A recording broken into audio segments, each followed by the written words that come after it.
Good morning. Please come in.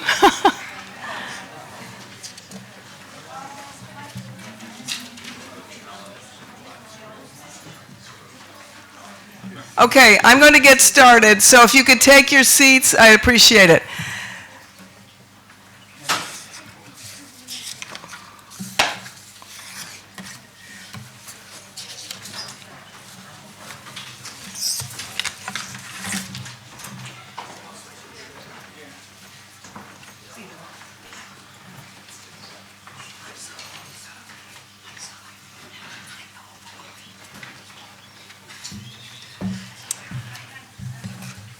So, good morning. I am Ellen Hume, and I am from CEU's Center for Media, Data, and Society, and I am the coordinator of this conference.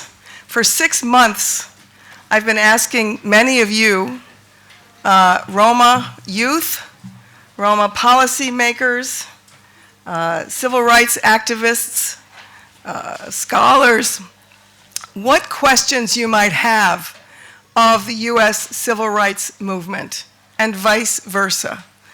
So I have to say I was inspired in part by a conversation I had 2.5 years ago with Jenő Shattuck, a famous Hungarian activist and philosopher.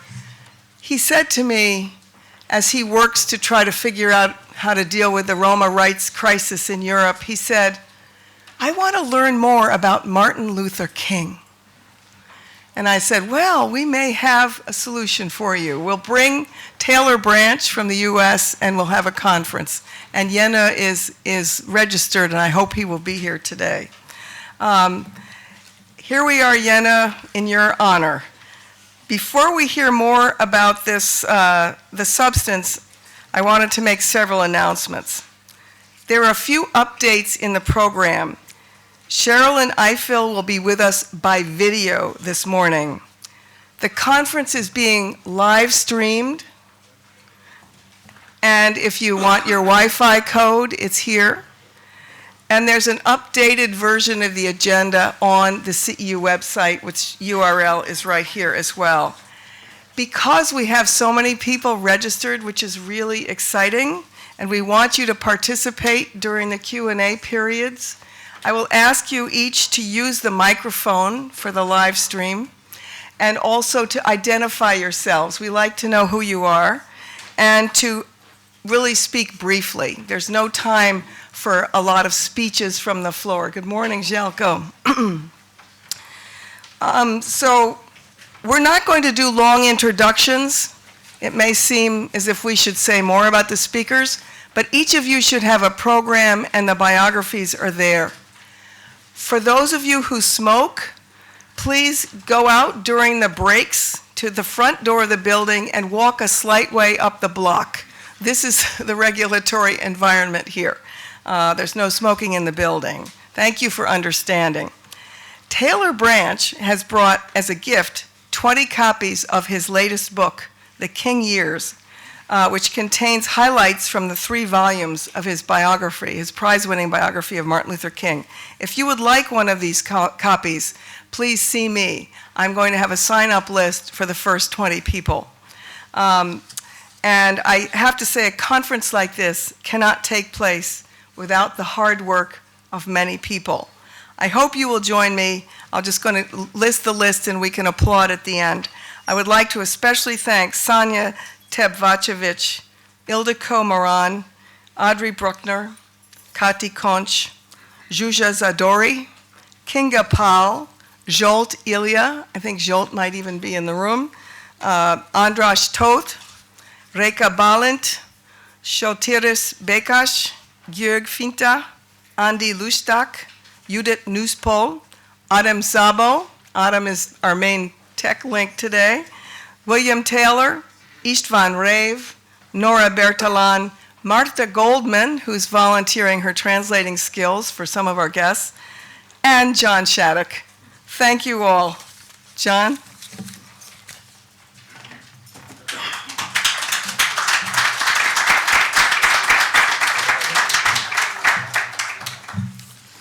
Well, welcome to CEU, and Ellen, thank you. This is a remarkable achievement. I want to thank all the people who've worked so hard with Ellen to make this very ambitious conference a reality. And now we are starting, so it is indeed a reality. It's a very exciting time for us here at CEU to do something that has really not been done, to our knowledge, at least very frequently, and that is to bring together this extraordinary range of scholars and activists from the United States and from Europe on issues of civil rights and the Roma crisis. As Ellen told you, this conference really started with a challenge, in a sense, from a Roma rights leader that he'd like to know more about Martin Luther King. So we produced our longtime friend, Pulitzer Prize-winning biographer of Martin Luther King, Taylor Branch, who is here with us today, and all of the activists and scholars who are here in the audience today and will soon be among the speakers. I want to give special thanks to the Open Society Foundations, as well as the thanks that Ellen provided to so many individuals who are our partners in this conference, and especially Željko Jovanović, the director of the Roma Initiatives Office, and his OSF colleagues. I also want to welcome the Open Society Foundation's Global Board of Trustees, who will be joining us. Some of them may be with us already at this conference, but above all, I welcome all the many participants who have come from far and wide to join us here today. Let me just say a few words as we begin before introducing our keynote speakers in just a moment. Let me say a few words about the framework of this conference. What are we doing? What are the issues that we're addressing? Above all, we're addressing the challenges and frontiers of democracy. You'll note that this conference is one of CEU's ongoing conferences of initiatives and areas of study of what's happening on the frontiers of democracy. And here, of course, we are specifically looking at the challenges to minority rights, the challenges of minority rights, and why their realization is such a critical test of democracy itself. We are indeed on the frontiers here in Hungary, but also across Europe and in the US and around the world. And we want to look at what's happening on these frontiers. What are the movements of people and groups in society to claim their rights as citizens, to control their own destinies and their futures? Today, these challenges to democracy, I think, are greater than ever, but so is the demand for human rights, which we see in so many manifestations. The multiple Roma rights movements in Hungary and across Europe, the Black Lives Matter movement in the United States, the many other movements, mass movements around the world that are demanding human rights and freedoms. But these movements, as we know, are taking place today in a time of fear and backlash, roadblocks to change and resistance to rights, fear of terrorists, fear of refugees, fear of the other, fears that lead to discrimination and racism and the politics of exclusion. So today, we are confronting these fears directly. We are looking inside the struggle where the battle for freedom is fought every day. We are listening to the voices of the leaders. We're bringing together the ongoing struggle for civil rights in America and the crisis of Roma rights in Europe.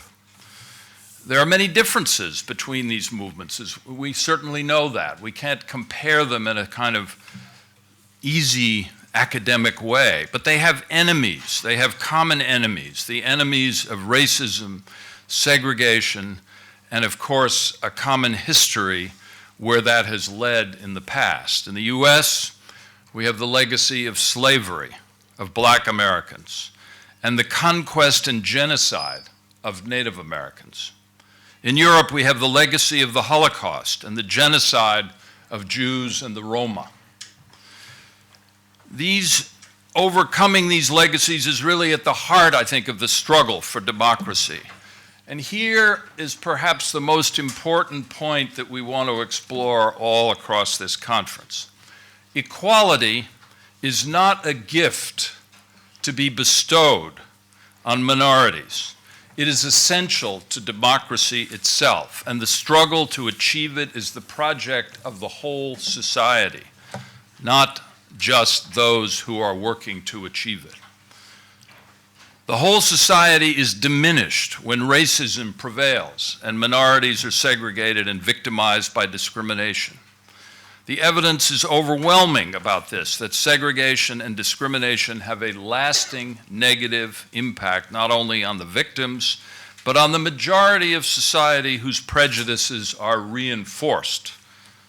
Police violence against African Americans is a product of these prejudices. So is the segregation of Roma schools.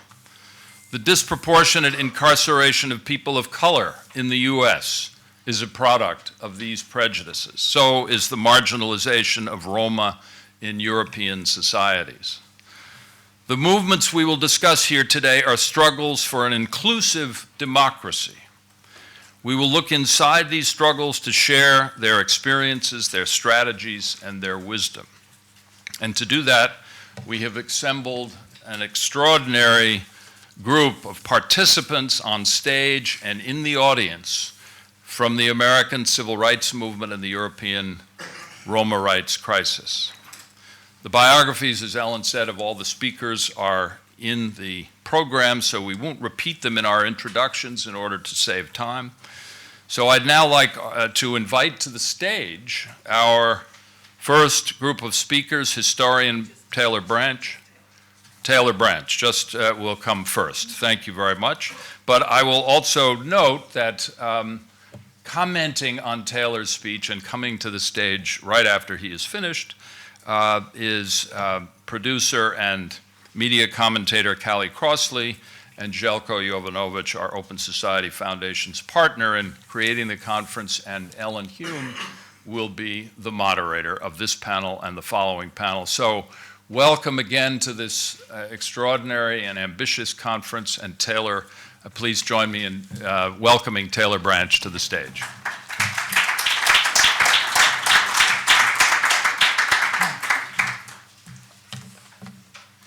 Thank you, John. Probably don't know that John and I have been friends since the 1960s. So we go pretty far back, but this is the first time I've traveled this far to be with him. I'm glad to be here. I first want to salute all of you who are from or for or interested in the Roma movement here in Europe, because I'm hoping to learn from you. I want to talk to you about the history of the civil rights movement in the hopes that there might be some similarities and differences that will further your own struggle here and perhaps inform us as well, because our struggle is far from over.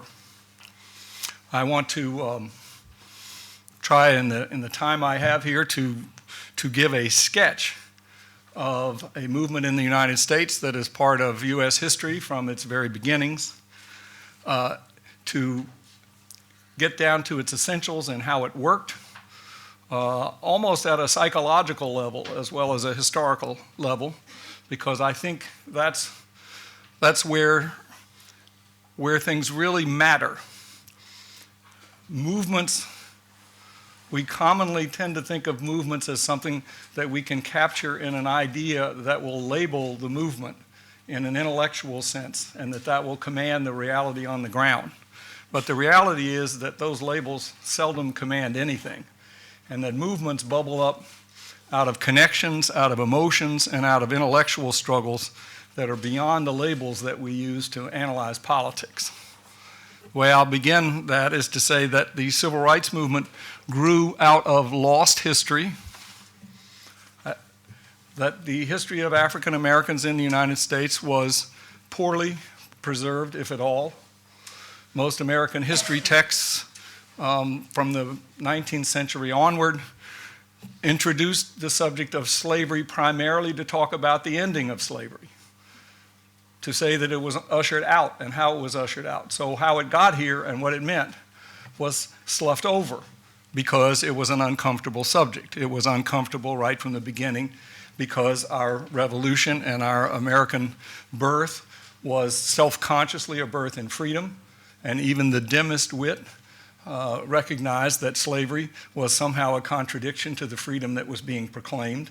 And therefore, in our founding documents in the United States, slavery is never mentioned, the word race is never mentioned, and yet some of the key compromises in the beginning of the American Revolution were over slavery.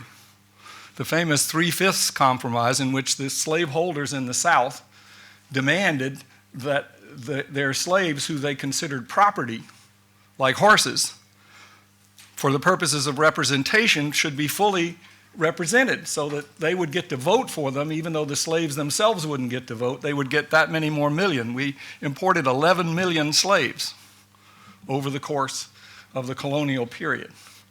The Northerners refused that because it would grossly amplify the representation in our Congress of the slaveholding regions, and so they came up with a compromise that the slaves would count as 3/5 of a person for the portion of representation.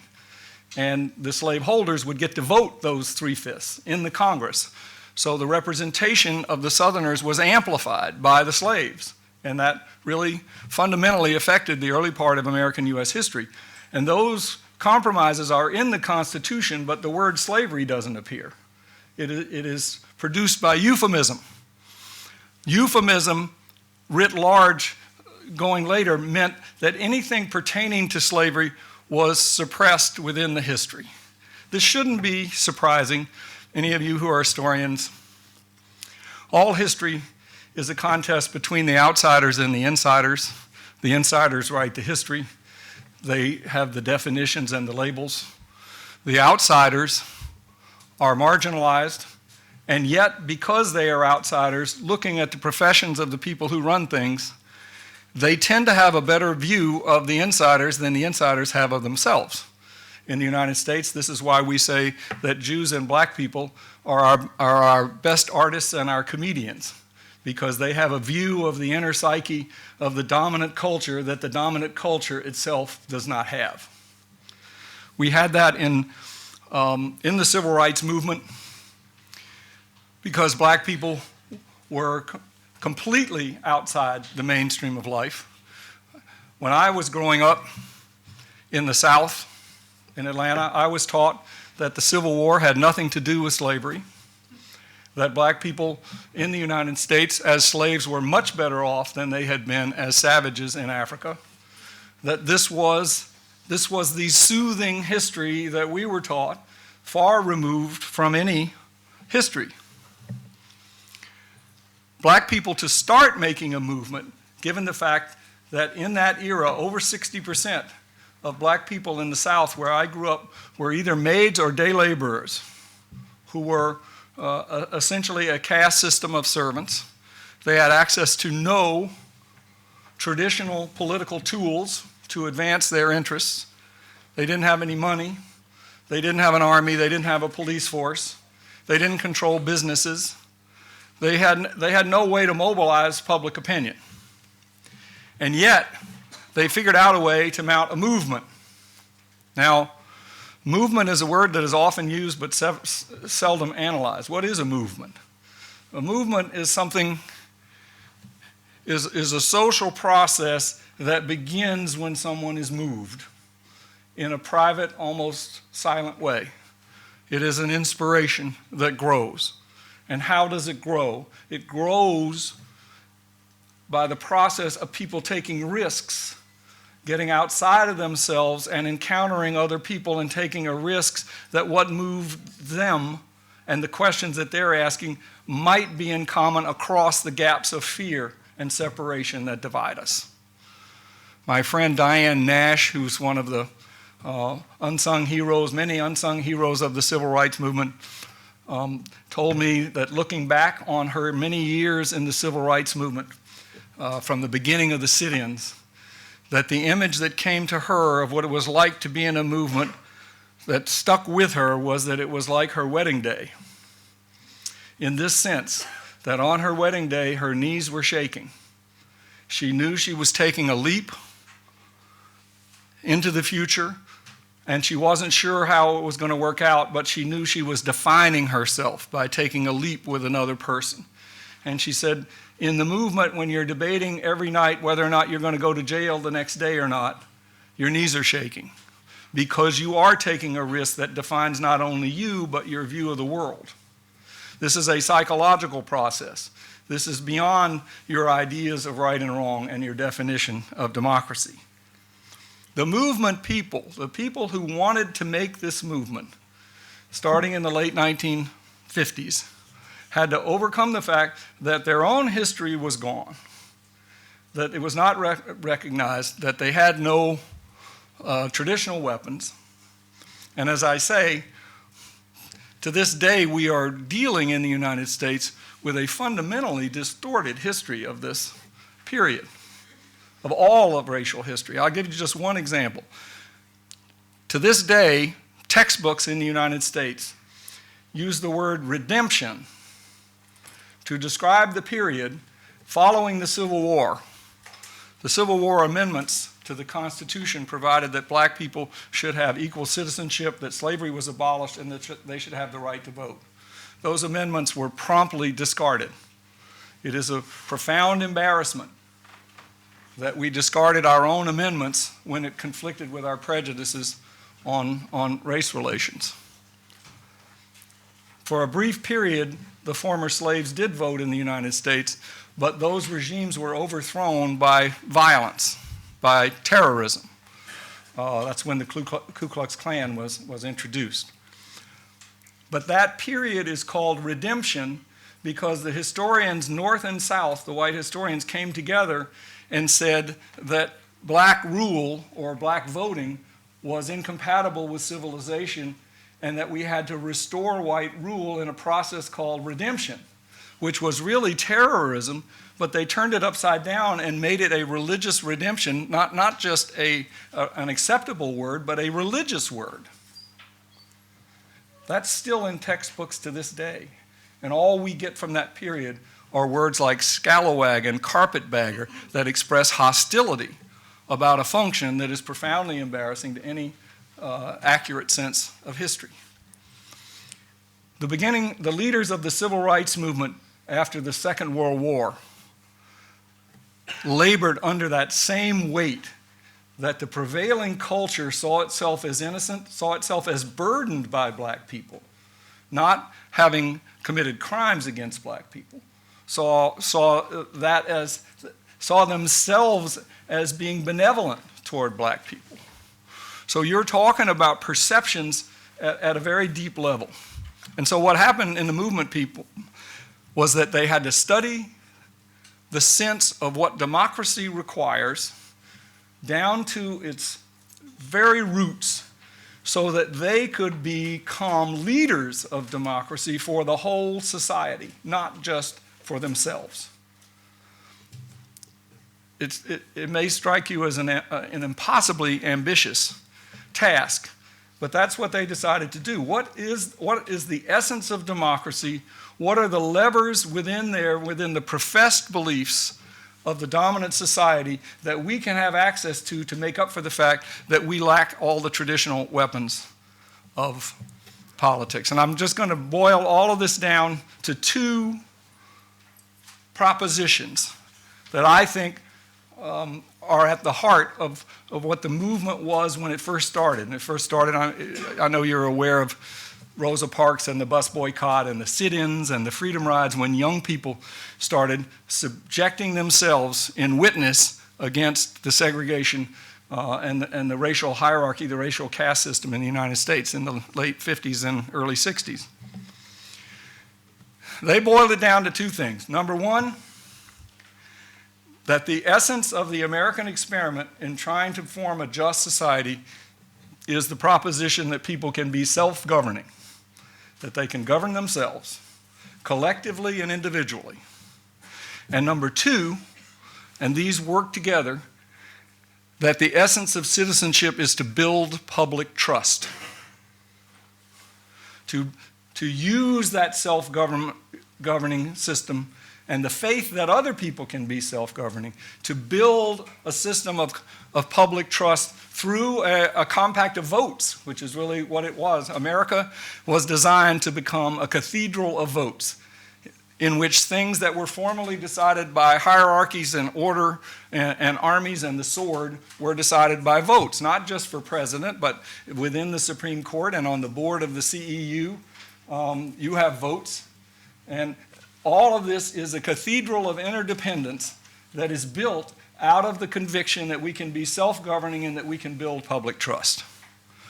Well, this is what young people came up with when they were struggling with how can we submit ourselves to confront the unconscious superiority that the dominant culture holds over black folks in the United States to keep them maids and sharecroppers.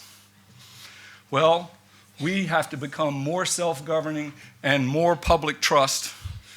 We have to exemplify that in a way that will shame people who claim to represent that. And the easiest way to understand the Great Leap, and this is leaping over many, many all-night arguments about how do we do this, what kind of army can we raise, is to show that people who subjected themselves in sit-ins and in the freedom rides, if you don't know what the freedom rides were in 1961, it was illegal for black people and white people to ride on buses together. Literally, if you sat next to a black person and you were white on a bus, you were inviting the police to come and arrest you or the Klan to come and burn the bus, because black people were only supposed to sit in the back of the bus. And if you violated that, you were subject to arrest, violence, some sort of subjugation. Civil rights people sat on those buses and went into the South, having drilled themselves and practiced to say to anyone who got on the bus with a chain or a pistol or a weapon threatening to kill them, as they knew they would, "You can kill me, sir,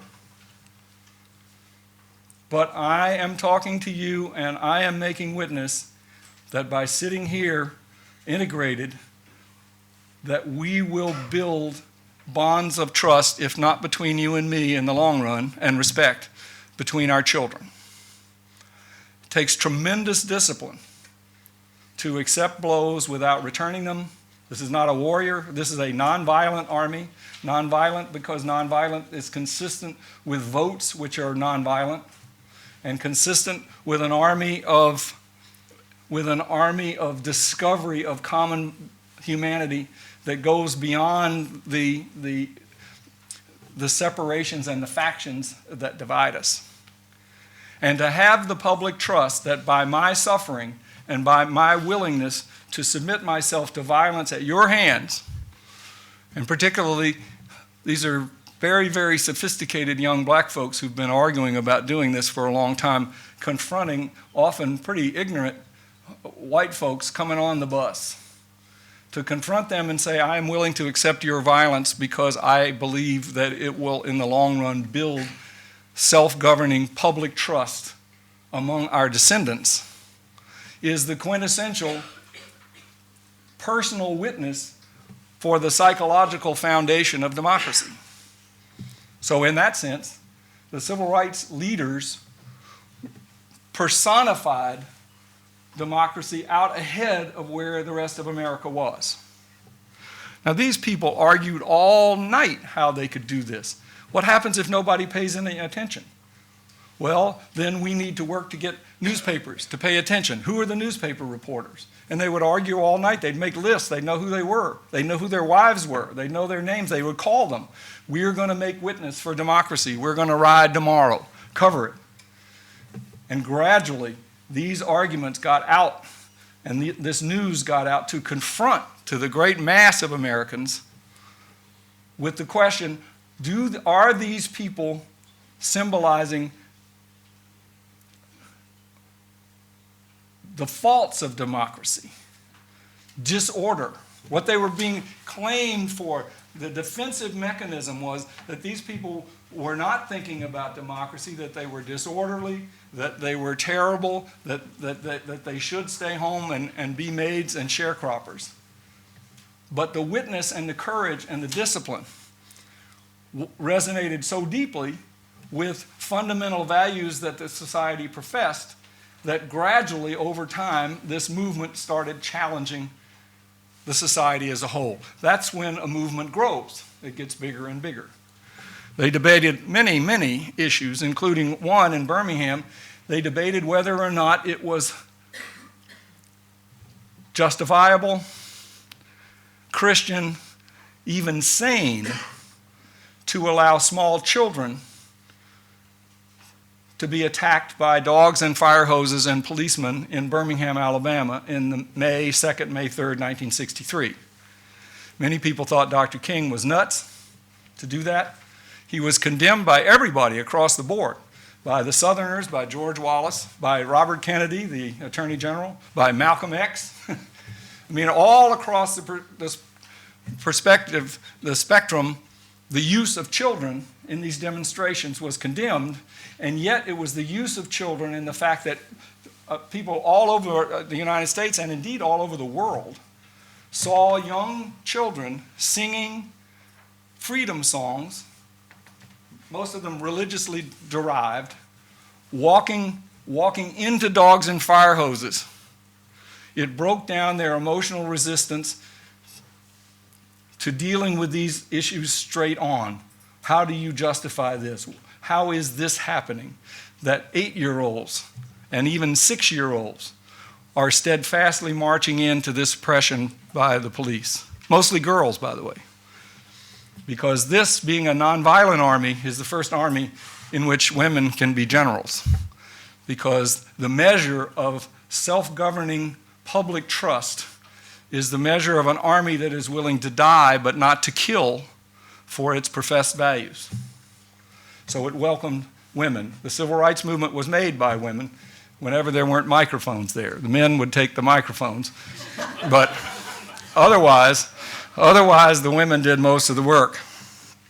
So you had tactically and in every other way arguments that went on all night about how do we move forward based on these grounding principles of nonviolence, self-governing, public trust. How do we build it? We are the representatives of democracy. We feel that we have a deeper understanding of democracy than the people who profess to be its originators and owners. And indeed, I would say that's true. There was a debate in 1964 that went on for months over whether or not it was ethical in Mississippi, where people were being beaten and oppressed for trying to register to vote. If black people tried to register to vote, they couldn't picket, they couldn't demonstrate, they couldn't do anything. And young black people were regularly being beaten and hauled off into the prison, handcuffed to the top of cells. Some of them hung there for weeks. One guy lost over 120 pounds. And nobody was paying any attention. And the argument was, is it ethical to bring down to Mississippi for the summer of 1964 1,000 children of elite white colleges, Yale, Stanford, Harvard, on the principle that if they come down and they get hung by their wrists from the cells, if they get beaten in public, America will notice. Because things will be noticed if it happens to the sons and daughters of America's elite. Well, I'm telling you that the civil rights movement internally, mostly black folks with a few white allies, argued over whether it was ethical to use these white innocent people who probably had no idea that they were going to be mistreated, because it was not in their DNA to think anybody would mistreat them. They're used to being privileged. They're used to. I haven't explained it to Southerners how they should look at it. These elite white people didn't know But the black folks knew that they would be mistreated, and they said, our whole purpose is to stop being victims without becoming executioners. Are we executioners of these white students if we make them guinea pigs to our movement? And ultimately what happened is that yet another black person in their midst was killed in the midst of this debate. And they said, we can't protect our own people. All we can do is to try to warn the white people coming down here, these white kids, that we're willing to share their suffering with them and try to make them understand that it's going to be a lot worse than they think. And two of them were killed the very first night of Freedom Summer. And after that, they recognized that it was serious. So this is a movement coming out of the mists of history, where history not only does not recognize the contradiction between the profession of freedom and the treatment of this minority in racially, but it pretends to be victimized by the very fact that these people are around. In other words, conceit is an ingeniously self-protective psychology in American history. And these kids had to figure out a way to mount a campaign like dramas that would penetrate against the psyche of people's self-protection, to make them think that segregation was virtuous, that it was a good way to take care of our black folks. That's what people thought. And so you're having to fight against that. Now, that's the role of the young people, and the role of the young people was largely the psychological pioneers. Dr. King's role, and I know it disappoints a lot of people when I tell them this, but Dr. King, after the bus boycott, resisted the sit-ins. He praised them. He said they were a breakthrough because he recognized that there are some things, areas in which human nature is so stubborn that words and sermons alone are not enough, that you have to amplify that with sacrifice. You have to amplify that with well-chosen drama.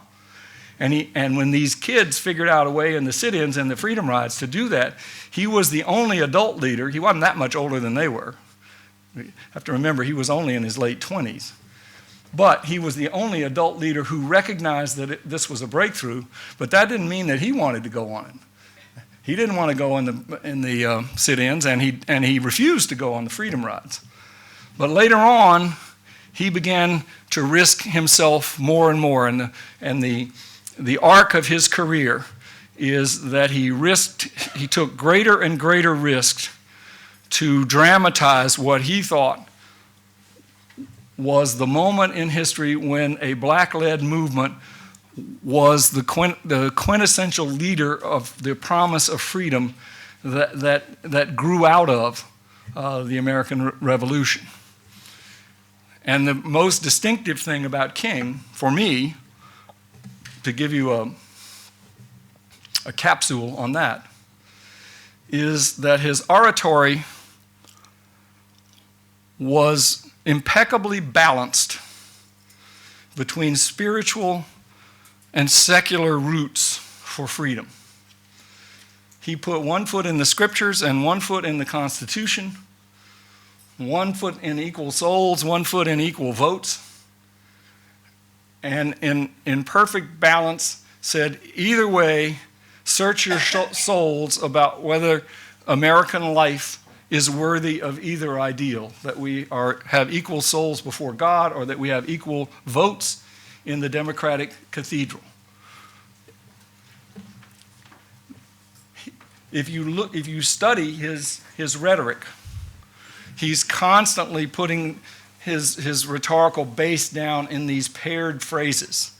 We will win our freedom because the eternal will of God and the best in the American dream are embodied in our echoing demands.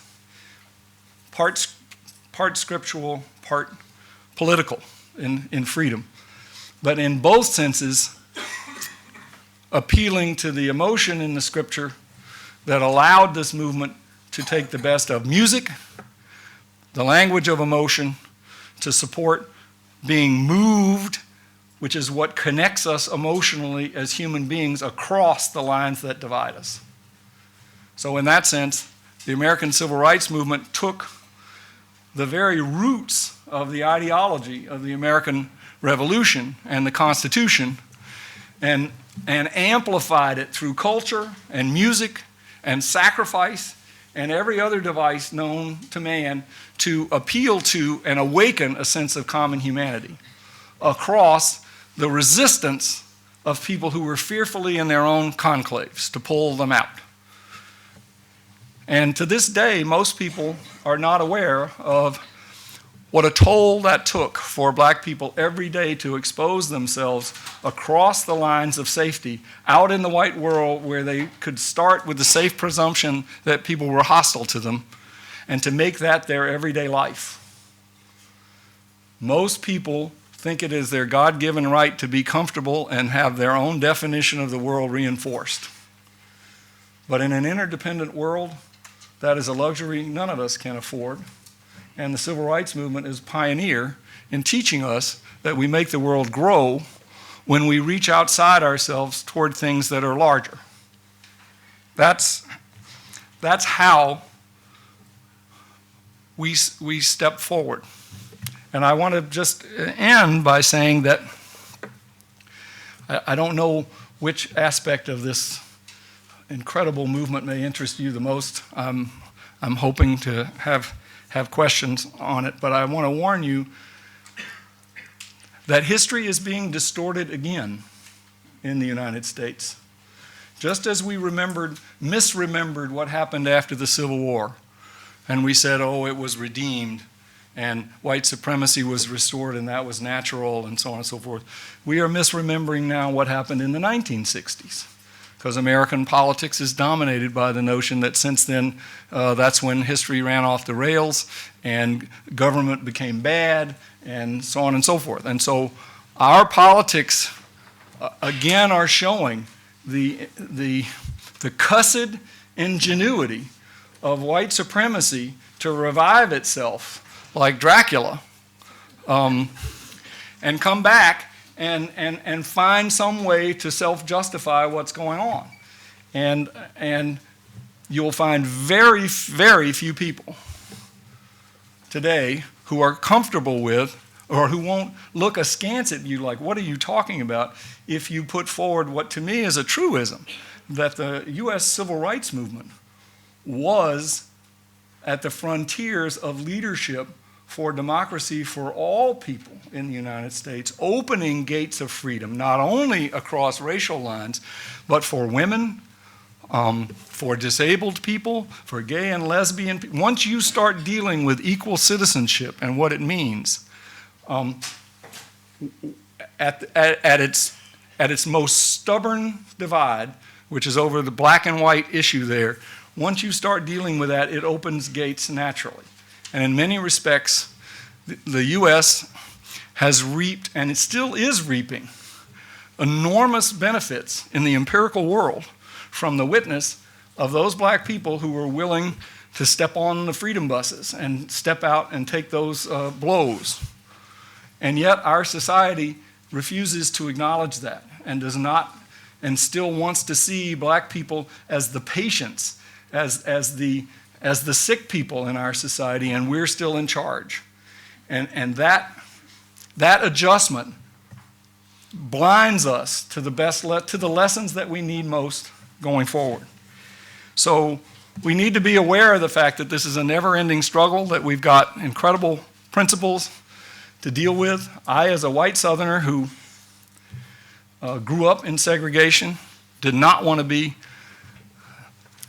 have anything to do with this, didn't want to have anything to do with politics. My dad raised us on the maxim that anyone interested in politics can't find honest work. But I was in Atlanta, Dr. King's city. I was in the first grade the year of the Brown decision, Supreme Court. I finished elementary school the year of the sit-ins. I started high school. I was in high school for the Freedom Rides. I finished high school the year of Freedom Summer, 1964, and I finished college in the spring that Dr. King was killed. So my entire formative years, this incredibly tenacious movement was raising questions about the depths of where these issues go. And it took me most of that formative lifetime to have it change the direction of my whole life's interests against my will, because it was so powerful. I wanted to know where these young girls who were marching into the dogs and fire hoses came from. And I think that it has been, I know that it has been an enthrallment for me to reach outside myself for a long career to study where this came from, because I do believe that that is where it's the best window to the optimism in the American Revolution as purified, as refined by these movements to really try to capture its best meaning. Today, we are in a cynical age in the United States. We have gridlock, in large part because we deny the benefits and the wisdom and the lessons. We don't want to accept lessons from a black-led movement as the best way for us to figure out how to go forward into our intractable problems today.